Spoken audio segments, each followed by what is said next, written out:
des heureuses coïncidences, c'est une espèce de parole assez libre comme ça. Parce qu'elle ne se passe pas que avec le plateau, elle se passe entre nous. Comme c'est long, enfin en fait toute la journée, c'est pas une conférence de 2 heures, ben on peut échanger entre nous, c'est ça le plus intéressant.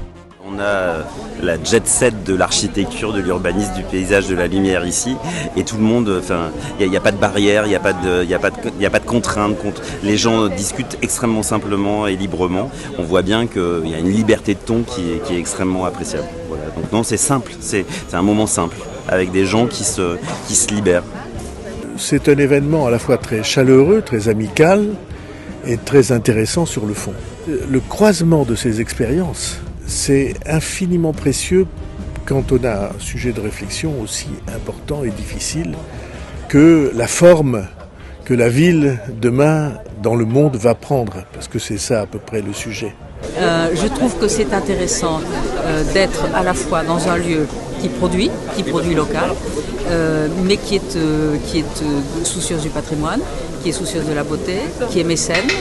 Quand on repart, on est un peu plus riche que lorsqu'on arrive.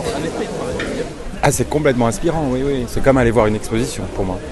Ça nous nourrit sur le même sujet qu'on travaille en tant que concepteur lumière sur la ville, l'architecture, l'urbanisme, mais où on entend parler d'autres personnes que juste des concepteurs lumière ou que des gens qui discutent entre eux. Tu qualifierais cet espace ? Non, faut pas leur dire, ils vont tous vouloir venir. Non, je dirais pas. Après, ils vont tous venir. Non.